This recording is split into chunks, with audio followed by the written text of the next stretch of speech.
కుటుంబానికి, సంఘానికి, మన వ్యక్తిగత ఆత్మీయ జీవితానికి అన్నిటికీ పునాదిగా కనపడతా ఉంటుంది.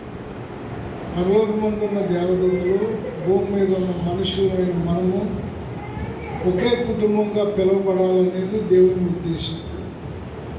అంటే దేవుడు మనల్ని ప్రేమించి ఎన్నుకొని ఆయన రక్తంలో కడుక్కొని ఆయన సొత్తుగా చేసుకున్నది ఏంటంటే, ఒక దినాన్ని మనం ప్రభువుని చూస్తాం. ప్రభువు రాబోతున్నాడు.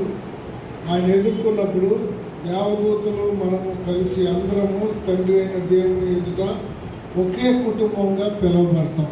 ఇది గొప్ప ఆశీర్వాదం. హల్లెలూయా. చూడండి 3వ అధ్యాయంలో ఎఫెసీ పత్రిక 3వ అధ్యాయము 14వ వచనంలో, ఈ హేతువు చేత పరలోకమందును భూమి మీద ఉన్న ప్రతి కుటుంబము ఏ తండ్రిని బట్టి కుటుంబం అని పిలువబడుచున్నదో, చాలండి, ఆ తండ్రి ఎదుట నేను మోకాళ్ళు అని అన్నాడు. అంటే ఇది దేవుని సంఘం అనేది ఒక కుటుంబం. మనం దేవుని సంఘం. ఈ సంఘానికి శిరస్సు యేసుక్రీస్తు. ఈ సంఘానికి ఒక పరిచారకుడుగా ఒక వ్యక్తిని నిర్మిస్తాడు. పరిచారకుడే ఇప్పుడు అయినా తర్వాత ఆ స్థానంలో ఇంకో పరిచారకుడు వస్తాడు. కానీ దీని యొక్క యజమాని, ఈ సంఘ స్థాపకులు ఎవరంటే స్వరక్తం ఇచ్చి సంపాదించుకున్న క్రీస్తు యేసుది. హల్లెలూయా. యేసు ప్రభు మన కోసం ప్రాణం పెట్టాడు, కానీ ఇంకెవరు కూడా ప్రాణము ఒకవేళ పెట్టినా ఆ ప్రాణం ఎందుకు పనికిరాదు. యేసు ప్రభు పెట్టిన ప్రాణము, ఆ రక్తము మన పాపములను కడిగి పవిత్రం చేస్తుంది.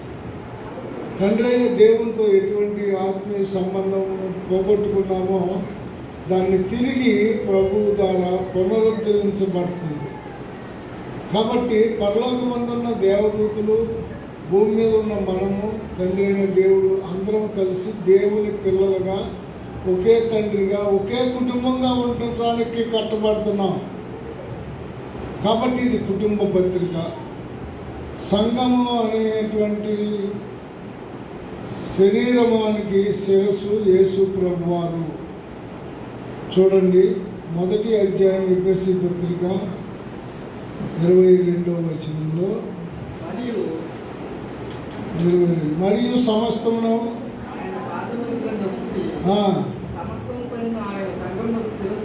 సమస్తం పైన ఆయనను సంఘమునకు శిరస్సుగా, ఆ సంఘము ఆయన శరీరం. అంటే మనమందరం ప్రభు యొక్క శరీరం అయి ఉన్నాం. శరీరంలో అవయవాలమై ఉన్నాం. ఏ అవయవం ఎక్కడ ఉండాలో దేవుడు నిర్మాణం చేసినప్పుడు పెట్టాడు. కాబట్టి మనం శరీరంలో ఏ అవయవమై ఉన్నా కూడా మన ద్వారా దేవునికి మహిమ కలగాలి. హల్లెలూయా.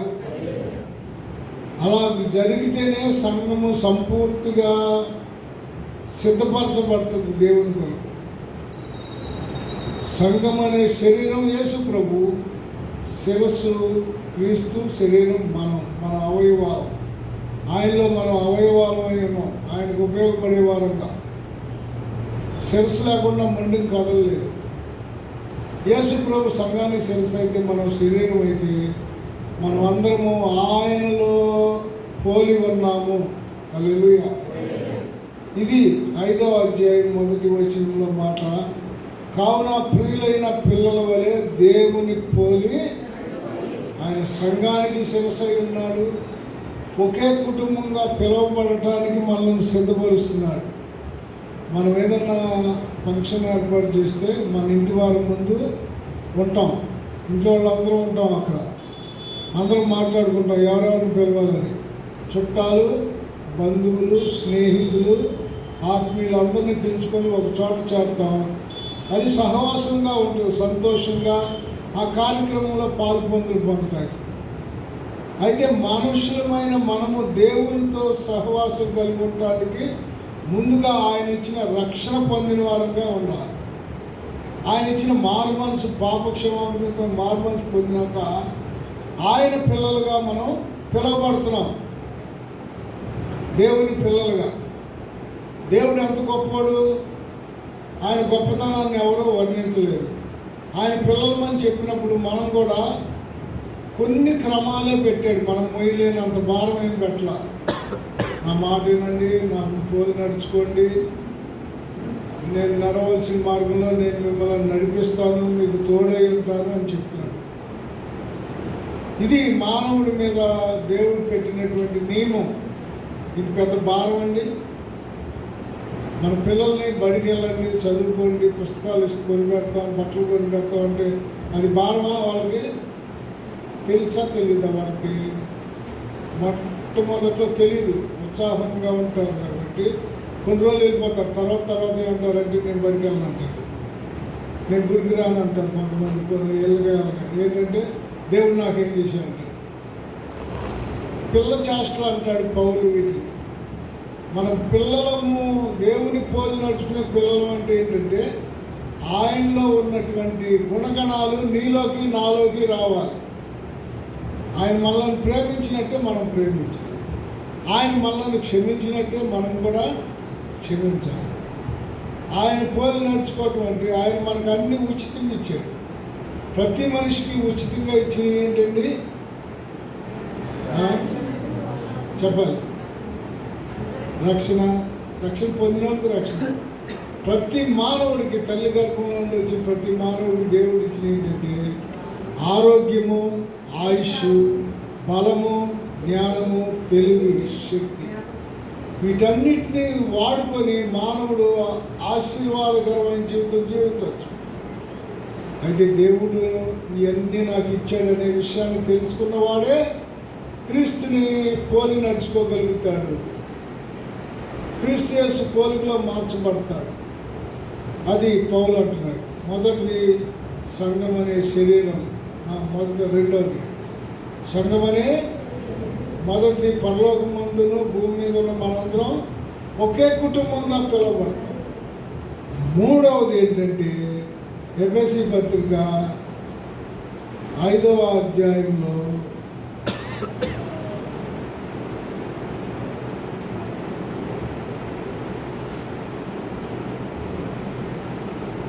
28వ వచనం, అటువలనే పురుషులు కూడా తమ సొంత శరీరముల వలె తన భార్యను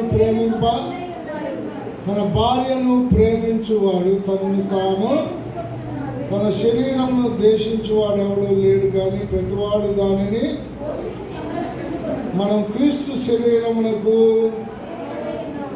అలాగే క్రీస్తు కూడా సంఘమును పోషించి. హల్లెలూయా. భార్య భర్తలు ఎలాగా దేవుడు జతపరిచాడో భర్త కుటుంబాన్ని పోషించి సంరక్షించే బాధ్యత ఎలా ఉందో దేవుడు కూడా సంఘాన్ని పోషించి సంరక్షించే దేవుడే ఉన్నాడు. హల్లెలూయా. అంటే దేవుడు ఒక బాధ్యత కలిగి ఉన్నాడు మన పట్ల. ఈ విషయం ఎంతమందికి తెలుసు? దేవుడు మన పట్ల ఎలా ఉన్నాడు? బాధ్యత కలిగి ఉన్నాడు. వీళ్ళు నా సంఘము, నా శరీరము, నా పిల్లలు, నేను స్వరక్తం ఇచ్చి సంపాదించుకున్న వీళ్ళని సంరక్షించే బాధ్యత నాది. వీళ్ళ బాగోగులు చూసే బాధ్యత నాది. వీళ్ళు బలహీనలై ఉంటే బలపరిచే బాధ్యత నాది. రోగులై ఉంటే స్వస్థపరిచే బాధ్యత నాది. వీరు సమస్యల్లో ఉంటే విడిపించే బాధ్యత నాది అని అన్ని బాధ్యతలు దేవుడు తీసుకున్నాడు. మీకు ఎంతమందికి అర్థమైందో కానీ ఈ మాటలు అర్థం చేసుకుంటే మన దేవునికి ఎంత రుణస్తుమో కొంచెం అన్నా అర్థమవుతుంది. మనకు ఎవరైనా ఒక మంచి మార్గం చూపించారనుకోండి, వాళ్ళు మన జీవితంలో ఒక ఆయనకి ఉద్యోగం కావాల్సి వచ్చి అప్లికేషన్ పెట్టినాక ఆ ఉద్యోగాన్ని చాలామంది పోటీ పడుతున్నారని ఎవరు చెప్తే ఉద్యోగం వస్తుందో తెలుసుకొని ఆ ఊర్లో ఉన్నటువంటి ఆ పెద్ద దగ్గరికి వెళ్తే, అయ్యా మేము ఫలానా వాళ్ళు, ఏంటి వచ్చారు, ఉద్యోగం కోసం అప్లై చేస్తున్నాయ్యా, మీరు ఫోన్ చేసి చెప్తే ఇంటర్వ్యూలో సెలెక్ట్ అవుతాం, అలాగా నీకు ఉద్యోగం వస్తుందా, భవిష్యత్తు బాగుంటుంది అనేది ఒక లెటర్ రాసి ఇచ్చి తీసుకెళ్ళి చూపించారు. ఆ లెటర్ తీసుకెళ్ళి పై అధికారులు చూపిస్తే ఆ ఇచ్చే ఉద్యోగాల్లో ఒక ఉద్యోగం ఇతనికి ఇవ్వబడింది. హల్లెలూయా. అతను ఉద్యోగం వచ్చిన వెంటనే ఆయన దగ్గరికి వెళ్ళి, అయ్యా మీ దయ వల్లనే నాకు ఈ ఉద్యోగం, మీ దయ వల్లనే నాకు వచ్చిందన్నాడు. ముసలోడు అయిపోయేదాకా వాళ్ళ ఇంట్లో ఏ కార్యక్రమం ఉన్నా ముందు ఈ కుటుంబంతో వెళ్ళి చేయగలిగినంత పని చేసేవాళ్ళు. దాని పేరే కృతజ్ఞత. హల్లెలూయా. ఎందుకు మీరు ఇలా కష్టపడుతున్నారంటే, ఈయన దయ వల్లే నేను 4 మెతుకులు, ఈయనే మాకు ఉద్యోగం. మరి మన దేవుడు ఆయుష్ ఇచ్చి, ఆరోగ్యం ఇచ్చి, బలం ఇచ్చి, శక్తినిచ్చి, సంపాదించుకునే సామర్థ్యం ఇచ్చి, కంటిపాపలాగా రాత్రి పగలు కాపాడుతున్న దేవునికి మనం ఏమి ఇవ్వాలంటే మన హృదయాన్ని ఆయనకి సమర్పించాలి. హల్లెలూయా. ఆయన అన్నాడు, నా కుమారుడా నీ హృదయంలో నేను ఎప్పుడో ఇచ్చేసానండి అంటారు చాలామంది. ఎప్పుడు ఇచ్చారంట? ఎప్పుడో ఎలక్షన్లకు ముందే, నాకు ఓటు హక్కు రాకముందే, చిన్నప్పుడే ఇచ్చేసాను. మరి నీ హృదయంలో ఏముందయ్యా అంటే రకరకాలన్నీ ఉంటాయి. ఉంటే ఉండవా? అవి పోతే నీలో ప్రభు ఉంటే ఆ ప్రభు నీలో ప్రకాశిస్తాడు. దేవుని వెలుగును నువ్వు చూడగలుగుతావు. ఏమండి? అప్పుడు మనం దేవుని పిల్లలు అవుతాం. 1వ అధ్యాయం యోహాను సువార్త 12వ వచనాన్ని మనం చూద్దాం.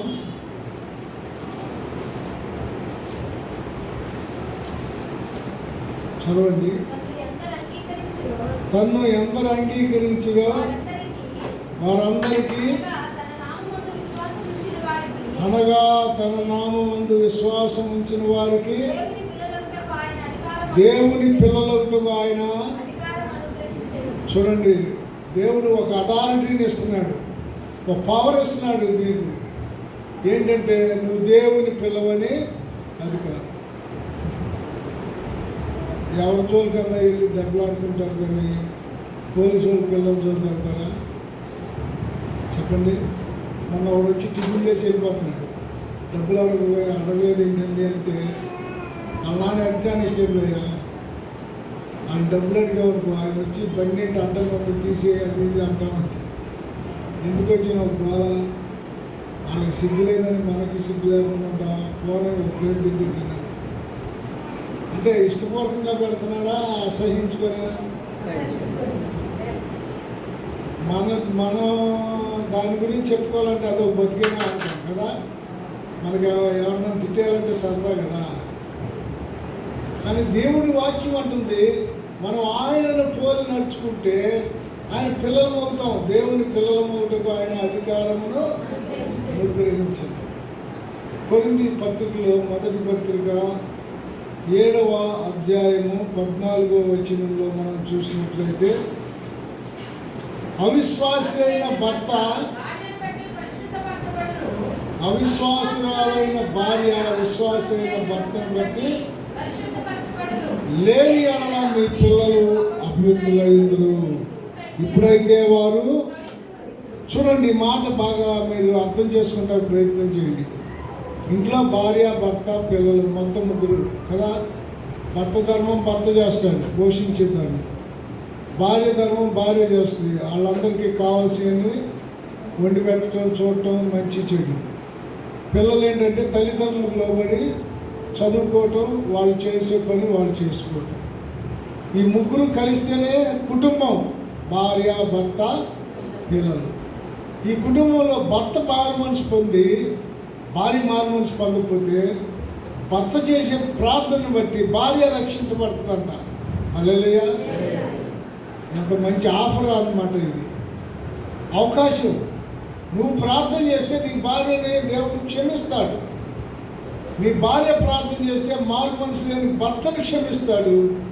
వాళ్ళిద్దరిని అలా క్షమించకపోతే పిల్లలు అపవిత్రులు అయిపోతారంట. అయితే వారిలో ఒకరు రక్షించబడి ఇంకోరి కోసం ప్రార్థన చేస్తే వాళ్ళు కూడా రక్షించబడితే ఆ పిల్లలను కూడా దేవుడు పవిత్రపరుస్తాడు. ఇది దీని యొక్క అర్థం. పిల్లలు పవిత్రపరచబడి భార్యాభర్తలు దేవుని చేత విశ్వాసంతో కడగబడినప్పుడు ఆ కుటుంబము పరలోకమందున్న దేవునికి ఇష్టమైనటువంటి పిల్లలు, దేవుని పిల్లలు. అందుకనే దేవుని పిల్లలుగా ప్రభువుని పోలి నడుచుకోండి.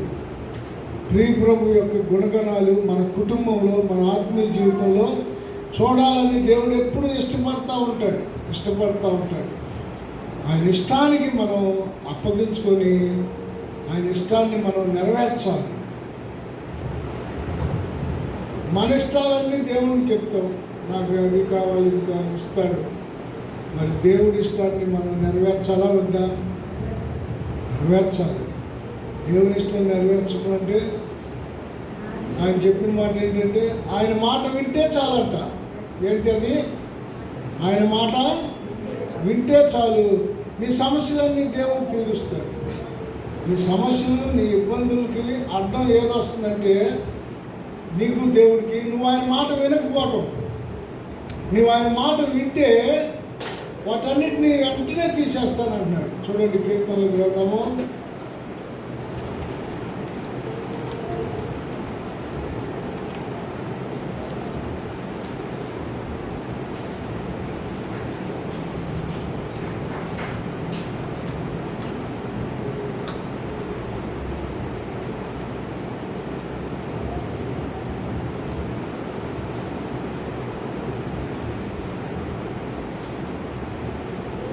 41వ కీర్తన 13వ వచనం చదువుదాం. అయ్యో, నా ప్రజలు నా మాట వినిన ఎడల, ఇశ్రాయేలు నా మార్గములను అనుసరించిన ఎడల ఎంత చూడండి, మేలు దొరకాలి, మేలు కలగాలి. ఈ ఆశ ప్రతి ఒక్కరికి ఉంటుంది మన జీవితంలో కదా. నాకు ఈ మేలు కలిగితే బాగు, దేవుడు ఈ మేలు చేస్తే బాగుండు, ఈ మేలు నా కుటుంబంలో జరిగితే బాగుండు అనే ఆశ ఎంతమందికి ఉంటుంది? అందరికీ ఉంటుంది. మరి ఆశ తీరకపోవడానికి కారణం ఏంటి? నా ఆశ అలాగే ఉందంటే కారణం ఏంటి? దేవుడా నేనా? అక్కడ అంటున్నాడు, అయ్యో ఇశ్రాయేలు నా మార్గములను అనుసరిస్తే మేలు జరుగుద్ది. అయ్యా నా ప్రజలు నా మాట వినిన ఎడల, దేవుని మాట వినాలి, దేవుని మాట అనుసరించాలి. విని అనుసరించిన వారికి మేలు జరుగుద్దంట. మేలు జరగాలి అని మనకు ఆశ ఉన్నప్పుడు దేవుని మాట వినాలి. నువ్వు దేవుడి మాట వినాలి అని మనసులో అనుకొని వింటే, అనుసరిస్తే వెంటనే దేవుడు నీకున్న సమస్య నీ శత్రువులాగా నీకు ఒక గొప్ప పర్వతంలా కనపడి దాన్ని తొలగించేస్తాడు, వెంటనే చేస్తాడంట. చూడండి, ఆ కింది వచనం చదువుదాం. 14. అప్పుడు నేను వేగిరమే వారి శత్రువులను, వారి విరోధులను. హల్లెలూయా. దేవుని మాట వింటే మేలు జరుగుద్ది. దేవుని మాట వింటే శత్రువులను అణగదొరుకుతాడు. నీకు విరోధంగా రూపించబడిన ఏ ఆయుధమో దేవుని పూజ నడుచుకుంటూలో ఉన్న గొప్ప ఆశీర్వాదాలు ఇవి. దేవుని పిల్లలుగా పిలువబడతాం. దేవుడు మనల్ని సంరక్షించేవాడుగా ఉంటాడు, మన పోషకుడిగా ఉంటాడు. మన పట్ల తన బాధ్యత ఏంటో తాను నెరవేర్చే దేవుడిగా ఉంటాడు. దేవుడు ఇచ్చినటువంటి ఆయుష్కాలాన్ని దేవునితో కలిసి నడిస్తే చిరకాలము ఖర్జూర వృక్షం మొవ్వ వేసినట్టుగా ఉంటుంది. దేవునితో నడవాలనే దేవుడు కోరుకుంటాడు ప్రతి ఒక్కరిని దేవుని పిల్లలుగా. ఈ ఎఫెసీ పత్రికలో సంఘముని గూర్చి, కుటుంబాన్ని గూర్చి, భార్యాభర్తల గురించి చెప్పినట్టు పిల్లల గురించి కూడా చెప్పాడు. చూడండి, ఎఫెసీ పత్రిక 6వ అధ్యాయము 1వ వచనం.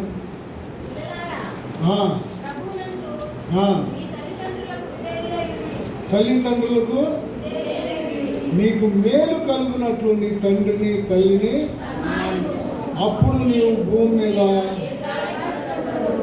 ఇది వాగ్దానంతో కూడిన ఆజ్ఞల్లో. చూడండి, ఈ అధ్యాయంలో పిల్లలారా అంటున్నాడంటే సండే స్కూల్ పిల్లలు కానీ కాదు అర్థం. మనం కూడా పిల్లలుగా దేవునికి ఇష్టం, అవునా కదా? మన సంఘము దేవుని శరీరమైనప్పుడు, దేవుని పిల్లలు మనమైనప్పుడు, మనం తండ్రి అని ప్రార్థన చేస్తున్న దేవుని సన్నిధిలో మనం లోబడే స్వభావాన్ని నేర్చుకోవాలి. మా పిల్లలు నా మాట వినండి, వాళ్ళ కోసం ప్రార్థన చేయండి అని చెప్పేవారు చాలామంది ఉంటారు. ముందు మనం దేవుడి మాట వింటే వాళ్ళు మన మాట వినేటట్టు దేవుడు చేస్తారు. హల్లెలూయా. మొదట ఇంట్లో ఏది కొదువున్నా, ఏది కొరత ఉన్నా, ఏ పరిస్థితులు ఉన్నా అవి ఎవరు మొయ్యాలి భుజాన చెప్పండి. ఇంట్లో వాక్యం కిటికీల నుంచి అటు నుంచి ఇటు నుంచి ఇంకా టైం అవ్వాలి. కనీసం నేను అంత త్వరగా ముగించాలన్నా 10 గంట పైన ఉంది. మీకోసమే కదా ఇక్కడ నిలబడి ఓపుకున్నా, లేకపోయినా నిలబడి చెప్తున్నా. నాకన్నా పెద్దవారు లోకా గారు ఒక్కడు ఉన్నాడు, రామారావు ఉన్నాడు. మిగిలిన వాళ్ళంతా చిన్న చిన్న వయసు వాళ్ళే కదా. మనసు పెట్టి వినండి. మీకు మనసు పెట్టి వెళ్ళలేకపోతున్నారంటే నా మనసు దేవుడి మీద లేదేమో. అంతేనా? హల్లెలూయా. పిల్లలారా, ప్రభువునందు మీ తల్లిదండ్రులకు, ప్రభువుని ఎరిగేంత వరకు నీవు తల్లిదండ్రుల యొక్క కట్టడలో, వాళ్ళ యొక్క ఆధీనంలో నడుచుకోవాలి. దేవుని నమ్మినాక తల్లిదండ్రులను ప్రేమించాలి, దేవుణ్ణి ప్రేమించాలి, సంఘానికి ప్రేమించాలి, సంఘానికి లోబడాలి, సేవకుల మాట కూడా వినాలి. హల్లెలూయా. వినిటే దీర్ఘాయుష్మంతులు అవుతారంట. అక్కడేమన్నాడు కింద, నీకు మేలు కలుగునట్లు నీ తల్లిని అప్పుడు నీవు భూమి మీద దీర్ఘాయుష్మంతులు అంటే ఎక్కువ సంవత్సరాలు బ్రతుకుతారు. హల్లెలూయా. ఎందుకులేండి ఎక్కువ సంవత్సరాలు అనుకుంటే నీ ఇష్టం, మనమేం చేయలేము. నువ్వు దీర్ఘాయుతో ఎలాగంటే ఆరోగ్యంతో, ఆయుష్ ఆరోగ్యం దేవుని యెహోవా కలుగు అవి ఇచ్చి నిన్ను తృప్తిపరుస్తాడంట. అదేంటంటే నీ పిల్లలు, వాళ్ళ పిల్లలను కూడా చూస్తావు. నీ పిల్లలను చూచెదువు ఇజ్రాయేల్ మీద సమాధానం ఉండును గాక. హల్లెలూయా. ఒకడు ఎప్పుడు వాళ్ళ అమ్మని కొడతా ఉండేవాడంట, వాళ్ళ అమ్మని తిడతా ఉండేవాడంట. నీ కడుపును పుట్టడమే మహాపాపం, ఇంకే ఏ ధనవంతుని ఇంట్లో పుట్టినా బాగుండేది, నీ కడుపును పుట్టి అడుగు తినాల్సి వస్తుంది, నువ్వు నాకేమి ఇచ్చావు, ఏమి ఇవ్వవు అని చెప్పి తల్లిని తిడతా ఉండేవాడు. తండ్రి త్రాగిపోతే చనిపోయాడు, తల్లి పోషిస్తుంది ఇళ్లలో పనిచేసి, తినేసి తల్లిని కూడా కొడతా ఉండేవాడు అంట. ఒకరోజు వాడు ఇంట్లో తల్లిని తిట్టేసి కొట్టేసి బయటికి వెళ్ళిపోయి అక్కడ టిఫిన్ బండి ఉంటే టిఫిన్ తీసుకొని ఇడ్లీ, పక్కన సిమెంట్ బెంచ్ ఉంటే సిమెంట్ బెంచ్ మీద కూర్చొని తింటుంటే కాకు వచ్చి సిమెంట్ బెంచ్ పక్కన వాలిందంట. వాలంగానే దాని చూసి హే అనేలోపు అది ముక్కుతో ఇలా పొడిచి ఆడు గుడ్డులాగా వెళ్ళిపోయింది, సొనకారిపోయింది, గుడ్డు వెళ్ళిపోయింది, కటకలు మింగేసింది అక్కడే. ఒక కన్ను మీకు అర్థమైందా? ఏమర్థమైంది? తల్లిదండ్రుల మాట చూడండి. సామెతల గ్రంథం బైబిల్ చదివితే మనం ఎప్పుడైనా చదివమ్మా. తండ్రిని అపహాసించి తల్లి మాట విననల్లని వాని కన్నులు లోయ కాకులు పీకును. కాకు కన్ను అట్ట కొట్టగానే ఊడిపోయిందంట. అది దాని ముక్క అంత షార్పు, అది టపక్కన అలా నోకారంగా అందులో పడింది, అది గుడ్డు మింగేసింది, వెళ్ళిపోయింది. వీడు ఒక్కరిని జీవితాంతం అది కన్ను ఎలా పోయింది అంటే ఏం చెప్పారు, కాకులు తినేసినట్టు. కాకులు ఎందుకు తిన్నారంటే అటు దరిద్రం అలా ఉందంటారు. కానీ వాక్యం ఏం చెప్తుందంటే తల్లిని తండ్రిని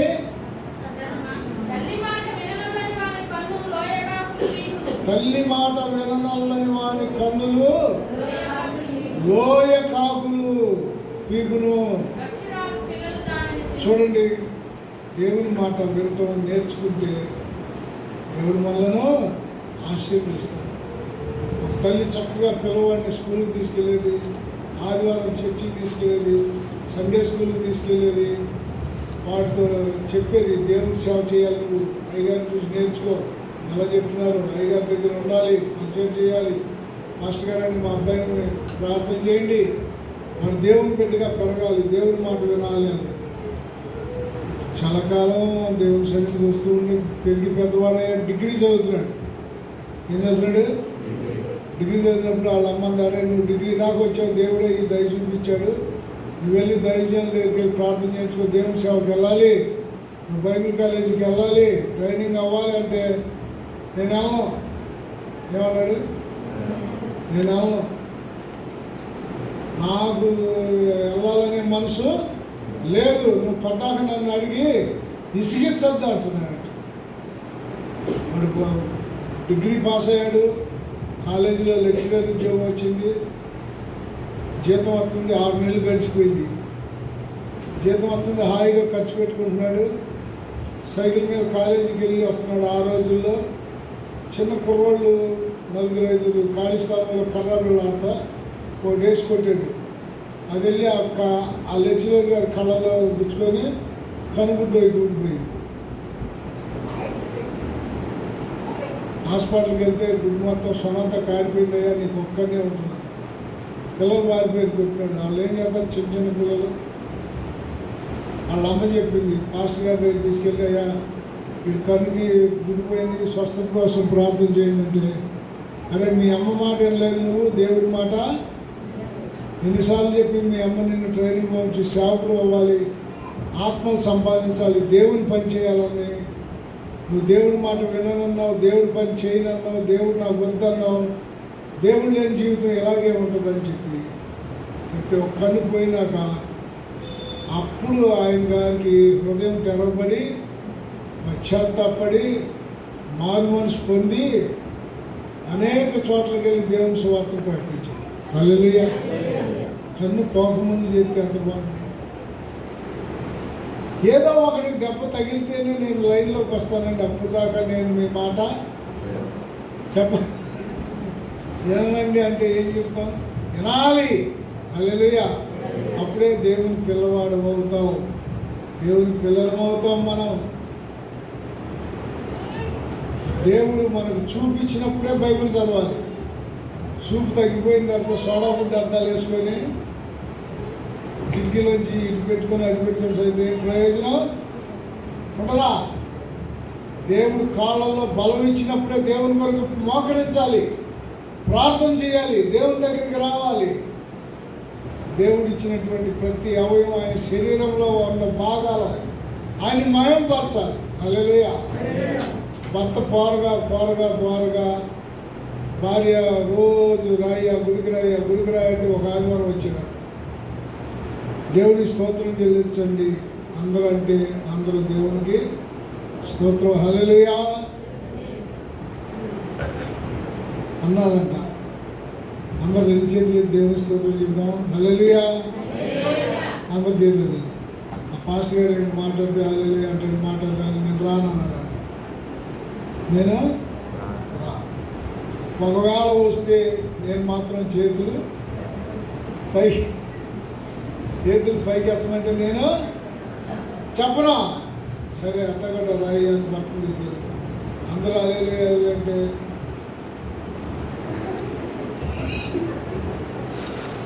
ఏం చెప్పేవాడు కాదంట. ఉన్నట్టుండి పని చేసేటప్పుడు 2 గోడలు పట్టేసినాయంట. ఈ కూడా హాస్పిటల్కి వెళ్తే డాక్టర్ ఉన్నాయంట, ఏమైందా, ఏమైనా దెబ్బ తగిలిందా, ఏదైనా పడిందా, బరువు పడిందంటే ఏమైందంటే తెలియదు, ఇది పట్టేసింది చేతులు అసలు లెగట్లేదంటే పడుకోవాలి గడ్డి మీద. నర్సుని పిలిచి 2 చేతులు వెనక్కి కట్టేయన్నాడు. ఆ వెనక మంచం ప్రేమ ఉంటుంది కదా, దాన్ని కట్టేసి 3 రోజుల పాటు అలా ఉంచండి అని అంట. అన్నం తినేటప్పుడు చేతులు ఎప్పి ఆ ఆవిడ స్పూన్తో తినిపిస్తే మళ్ళీ పడుకోగానే చేతులు ఎత్తే 3 రోజుల తర్వాత వాళ్ళ ఆవిడ చెప్పిందంట, ఎందుకయ్యా నీకు ఈ బాధ, హల్లెలూయా అంటే పోయేది కదా, తగ్గుద్దంటావా అంటే అనుజుడు అన్నాడు. ఆ రాత్రి అంతా అన్నాడు, హల్లెలూయా స్తోత్రం నాయన, క్షమించయ్యా, ఇంకెప్పుడు అలా చేయనయ్యా, నీ సన్నిధికి వస్తానయ్యా అనుకుని నిద్రపోయాడు. తెల్లవారు నిద్రలో నొప్పులన్నీ తగ్గిపోయినాయి. డాక్టర్ వచ్చేవాడికి 2 చేతులు ఇప్పేసి వేసుకొని బైబిల్ చదువుతూ కూర్చున్నాడు. ఏంటో చేతులు కట్టించుకున్నాను అంటే తగ్గిపోయినాయి సార్ అయ్యారు నొప్పులు అంటే డాక్టర్ టెస్ట్ చేసి చూసి ఇంటికి వెళ్ళిపోవచ్చు హల్లెలూయా. దేవుడి దగ్గర కూడా కొన్ని ట్రీట్మెంట్లు ఉంటాయి, అవి మనకు అవసరం లేదు. మనం దేవుని మాట వింటే ఏ ట్రీట్మెంట్? దేవుని మాట వినడమే మంచి ట్రీట్మెంట్, దేవుని మాటకు లోబడటమే ఆశీర్వాదం. అప్పుడే దేవునికి ప్రియులైన పిల్లల వలె, ఎలాగా ప్రియులైన పిల్లల వలె దేవుని వారిని ప్రేమించిన వారు ఎంతోమంది ప్రాణాలు పెట్టారు, ఆయన స్వార్థ నిమిత్తం ఆస్తులు త్యాగం చేశారు. వాళ్ళ ప్రాణాలన్నీ పెట్టడంలో ఎప్పుడు కూడా అలక్ష్యం చేయలేదు, వాటిని ప్రియముగా ఎంచలేదు. దేవుడికే సమస్త మహిమ కలుగునట్లుగా ఆయన కొరకు జీవించిన భక్తులు ఎంతోమంది పరిశుద్ధ గ్రంథంలో కనబడుతున్నారు.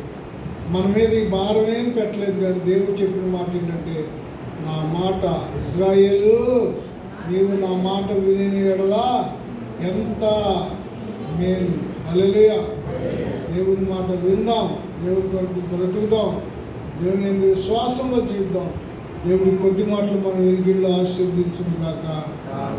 ప్రార్థన చేసుకుందాం. తల వంచి కళ్ళు మూసుకున్నట్లయితే విన్న వాక్యాన్ని బట్టి ఇప్పటి వరకు ఎన్నెన్ని విషయాల్లో బ్రేక్ అయి ఉన్నాయో, ఆగిపోయినాయో అవన్నీ జరిగించు ప్రభు అంటే జరిగించడానికి ఇష్టపడుతున్నాడు. దేవుని మాట వినటానికి మనము ఇష్టపడేవారుగా ఉండాలి, లోబడేవారుగా ఉండాలి. నీకు ప్రియులైన పిల్లల వలె ఉంటాం ప్రభు. నీ వల్ల మేము దీర్ఘాయుష్మంతులు అవుతాం, సహాయం చేయాలి. చిన్న ప్రార్థన చేద్దాం. మోకరించగలిగిన వారు మోకరించండి, మోకరించలేని వారు మరి కళ్ళ మంచి కళ్ళు మూసుకొని ప్రభుతో మాట చెబుదాం. ప్రభా, నేను వెంబడించే కృప నాకు దయచి, నీ మాట వినుబుద్ధి నాకు పుట్టించు ప్రభా. అయ్యో ఇజ్రాయేలు, నీవు నా మాట విని ఎంతో మేలని సెలవిచ్చారు, నీవు నా మాట అనుసరించిన ఎంతో మేలని సెలవిచ్చారు ప్రభా.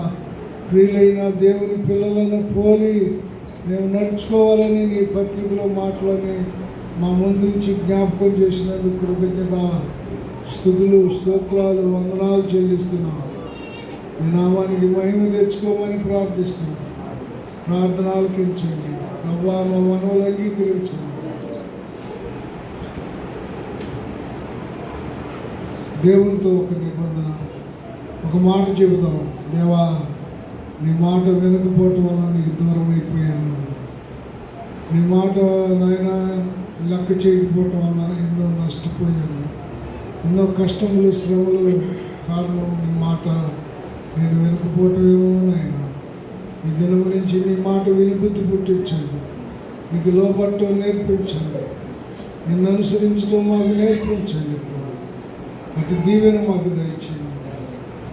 పరిశుద్ధుల మహోన్నతుల కృప కలిగిన మా తండ్రి, జీవం గల నీ మాటలు బట్టి స్తోత్రం నాయన. దేవుని పిల్లలుగా మేము నిన్ను పోలి నడుచుకుంటాము.